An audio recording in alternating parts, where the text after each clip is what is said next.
नमस्कार।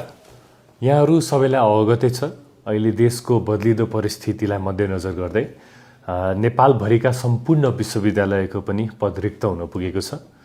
पद रिक्त भएको यस परिस्थितिमा पदपूर्ति गर्नका लागि हामीले आजबाट प्रक्रिया प्रारम्भ गरेका छौँ। हामीले आवेदन खुला गरेका छौँ। यो सम्भवतः नेपालको इतिहासमै पहिलोपटक हामीले नेपालका सम्पूर्ण विश्वविद्यालयको पदपूर्ति एकैपटक हामीले सुरु गरेका छौँ। यो नेपालको शिक्षा क्षेत्र सुधार गर्ने एउटा महाअभियानको रूपमा पनि हामीले यसलाई लिन सक्छौँ। किनभने सम्भवतः कहिले पनि नेपालको इतिहासमै यसरी ओपन कल भएर नेपालको सम्पूर्ण विश्वविद्यालयमा एकैपटक उपकुलपतिहरू पदपूर्ति गर्ने प्रक्रिया कहिले पनि भएको थिएन। यो एउटा इतिहासमा शैक्षिक क्षेत्रलाई सुधार गर्ने एउटा मौका हो। त्यसले गर्दा यसलाई एउटा पदपूर्ति गर्ने प्रक्रिया भन्दा पनि शिक्षा क्षेत्र सुधार गर्नको लागि खेल्ने भूमिकाको रूपमा लिन सम्पूर्णलाई म आग्रह गर्दछु।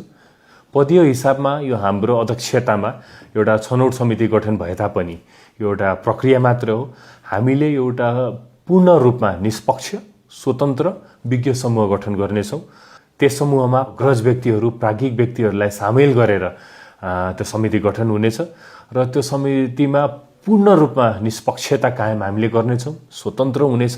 कुनै पनि दलीय हिसाबको कुनै पनि त्यसमा पक्षपात हुने छैन। हामी सम्पूर्ण नेपालका प्राज्ञिक अग्रज व्यक्तिहरूलाई आह्वान गर्न चाहन्छौँ यो उपकुलपतिको पदपूर्तिको यस प्रक्रियामा सामेल हुनुहोला।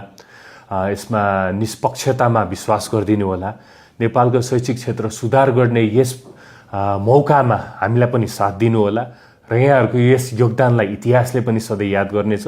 नेपालको शैक्षिक क्षेत्र सुधार गर्ने यस महाअभियानमा सम्पूर्ण उपकुलपति पदका लागि योग्य उम्मेदवारहरूलाई आवेदन पेश गर्नको लागि म हार्दिक निवेदन गर्दछु।